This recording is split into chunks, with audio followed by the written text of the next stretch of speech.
Hi hello welcome to Lyca TNPSC. இந்த வீடியோவில் நம்ம என்ன பார்க்க போகிறோம்னா 12ஆம் வகுப்பு பாலிட்டி புக்கில் இருக்கிற இந்திய நீதித்துறை அப்படின்ற பாடத்திலிருந்து லைன் பை லைனாக எடுக்கப்பட்ட கேள்விகளை தான் பார்க்குறோம். இந்த வீடியோவை நீங்கள் முழுமையாக பார்த்தீங்களானவே இந்த பாடத்தில் இருந்து அனைத்து கேள்விகளும் நீங்கள் ரிவிஷன் பண்ண மாதிரி இருக்கும். இந்த பாடத்தையே நீங்கள் புக்கில் படிக்க தேவையில்லை. இதில் மொத்தம் 60 கேள்விகள், இப்போ மொத்தம் 30 கேள்விகளை நாம் இப்போ போட போகிறோம். அடுத்து வர பாட்டில் அடுத்த 30 கேள்விகளை அப்லோட் பண்ணிடுவோம். டைம் வேஸ்ட் பண்ணாமல் வாங்க ஃப்ரெண்ட்ஸ் வீடியோவில் போயிடுவோம். முதல் கேள்வி, உச்சநீதிமன்றம் அனைத்து இந்திய நீதிமன்றம் ஆகும்.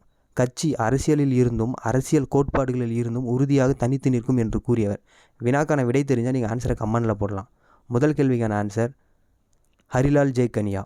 இரண்டாவது கேள்வி, இந்திய உச்சநீதிமன்றத்தின் முதல் தலைமை நீதிபதி யார்?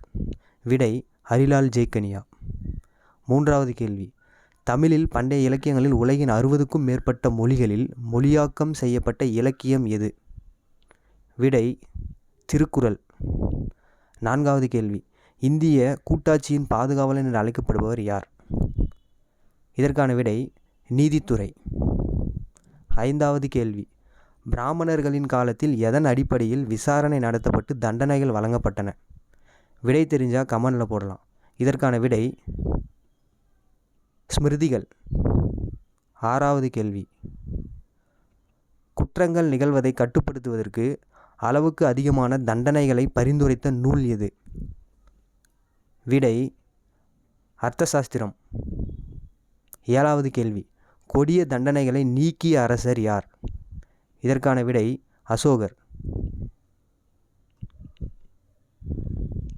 சுல்தான்களின் தலைநகரம் எத்தனை வகையான நீதிமன்றங்கள் இருந்தன? சுல்தான்களோட தலைநகரில் எத்தனை வகையான நீதிமன்றங்கள் இருந்தன?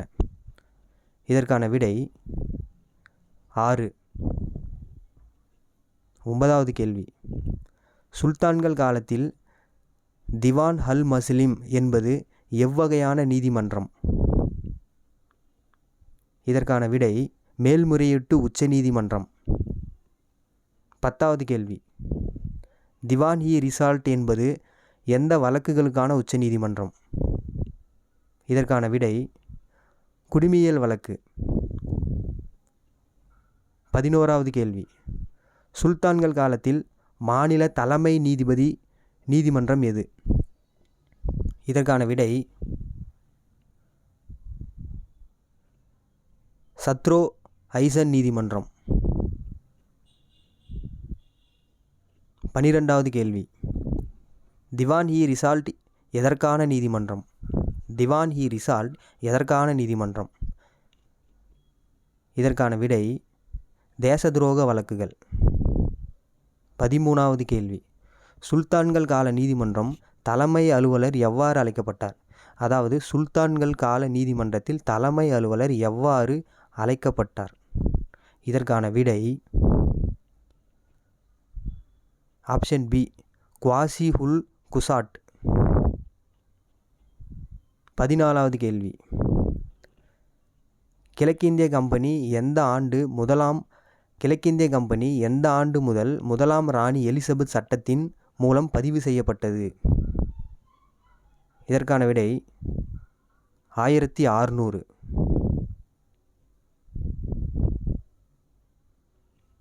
15வது கேள்வி, ஆளுநருடனான தலா ஒரு உறுப்பினர்களை கொண்ட குழு அமைக்க வழிவகை செய்யும் சட்டம் எது? ஆளுநரின் தலா ஒரு உறுப்பினரின் குழு அமைக்க வழிவகை செய்யும் சட்டம் எது?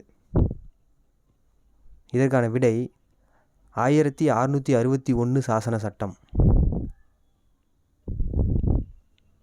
16வது கேள்வி, ஆங்கிலேயர்கள் காலத்தில் விசாரிக்கப்பட்ட முதல் வழக்கு எது? ஆங்கிலேயர்கள் காலத்தில் விசாரிக்கப்பட்ட முதல் வழக்கு எது? இதற்கான விடை அசன்டினா வழக்கு 1665. 17வது கேள்வி, மதராஸ் நீதிமுறை அமைப்பின் மறுசீரமைப்பு செய்த ஆளுநர் யார்? மதராஸ் நீதிமுறை அமைப்பை மறுசீரமைப்பு செய்த ஆளுநர் யார்? இதற்கான விடை ஸ்டீனா ஷாம் மாஸ்டர்.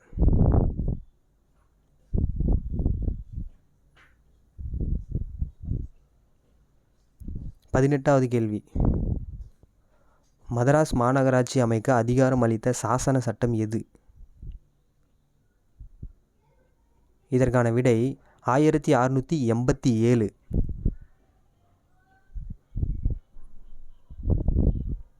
19வது கேள்வி. கடற்படை நீதிமன்றம் நிறுவ வழிவகுத்த சாசன சட்டம் எது? கடற்படை நீதிமன்றம் நிறுவ வழிவகுத்த சாசன சட்டம் எது? இதற்கான விடை 1683. 20வது கேள்வி. பம்பாயில் நிதி அதிகாரத்தை வழங்கிய சட்டம் எது? பம்பாயில் நீதி அதிகாரத்தை வழங்கிய சட்டம் எது? விடை தெரிஞ்சவங்க கமெண்டில் சொல்லலாம். இதற்கான விடை 1668. 1690 பம்பாய் நீதிமன்றம் யாரால் கலைக்கப்பட்டது? 1690 பம்பாய் நீதிமன்றம் யாரால் கலைக்கப்பட்டது? இதற்கான விடை சித்தி யாகூப். 22வது கேள்வி. இந்திய நீதித்துறையின் வரலாற்றில் முக்கியத்துவம் வாய்ந்த திட்டம் எது? இந்திய நீதித்துறையின் வரலாற்றில் முக்கியத்துவம் வாய்ந்த திட்டம் எது? இதற்கான விடை 1772 வாரன் ஹாஸ்டிங் திட்டம். 23வது கேள்வி. இந்தியாவின் முதலாவது கவர்னர் ஜெனரல் யார்? இந்தியாவின் முதலாவது கவர்னர் ஜெனரல் யார்? இதற்கான விடை வாரன் ஹாஸ்டிங். உங்களுக்கான கேள்வி, இந்தியாவின் கடைசி கவர்னர் ஜெனரல் யார்? நமது இந்தியாவின் கடைசி கவர்னர் ஜெனரல் யார்? கமெண்டில் சொல்லுங்கள். 24வது கேள்வி. கல்கத்தா உச்சநீதிமன்றம் அமைக்க அதிகாரம் அளித்த சட்டம் எது? கல்கத்தாவில் உச்சநீதிமன்றம் அமைக்க அதிகாரம் அளித்த சட்டம் எது? இதற்கான விடை 1773 ஒழுங்குமுறை சட்டம். 25வது கேள்வி. மதராஸ் மற்றும் பம்பாய் உச்சநீதிமன்றம் எப்போது தொடங்கப்பட்டது? மதராஸ் மற்றும் பம்பாய் உச்சநீதிமன்றம் எப்போது தொடங்கப்பட்டது? இதற்கான விடை 1801 மற்றும் 1824. 26வது கேள்வி. உயர்நீதிமன்றங்கள் அமைக்க வழிவகுத்த சட்டம் எது?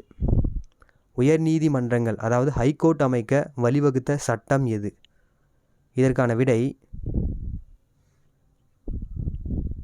இந்திய உயர்நீதிமன்ற சட்டம் 1861.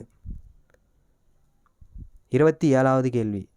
இந்தியா விடுதலை அடைந்த போது எத்தனை உயர்நீதிமன்றங்கள் இருந்தது? இது ப்ரீவியஸ் இயர் கொஷின். இந்தியா விடுதலை அடைந்த போது எத்தனை உயர்நீதிமன்றங்கள் இருந்தது? இதற்கான விடை 7.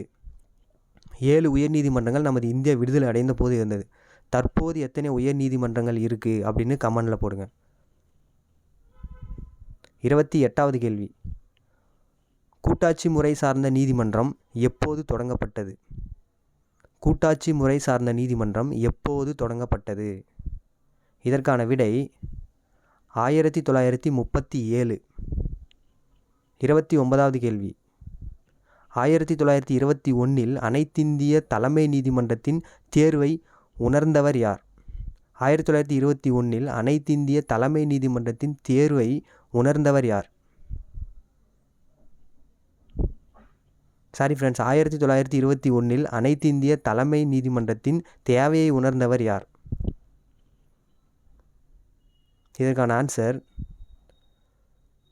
Sir Hari Singh core. 30வது கேள்வி. கூட்டாட்சி நீதிமன்ற அதிகார விரிவாக்க சட்டம் எப்போது வந்தது? இதற்கான விடை 1949. இந்த வீடியோவில் நம்ம பார்த்த 30 கேள்விகளுமே இந்த பாடத்திலிருந்து லைன் பை லைனாக எடுக்கப்பட்ட கேள்விகள் தான். இந்த பாடத்தில் மொத்தம் 60 கேள்விகள் இருக்குது. இப்போ நம்ம 30 கேள்விகள் பார்த்துட்டோம். அடுத்த 30 கேள்விகள் அடுத்த பார்ட்டில் அப்லோட் பண்ணுவோம். கண்டினியூவாக நம்ம வீடியோவை ஸ்கிப் பண்ணாமல் பார்த்தீங்கன்னா இந்த பாடம் முழுமையாக உங்களுக்கு ரிவிஷன் பண்ண மாதிரி இருக்கும். கண்டினியூவாக வாட்ச் பண்ணுங்கள் ஃப்ரெண்ட்ஸ். தேங்க்யூ. வீடியோ பிடிச்சிருந்தால் லைக் பண்ணுங்கள், சப்ஸ்கிரைப் பண்ணுங்கள். Thank you friends.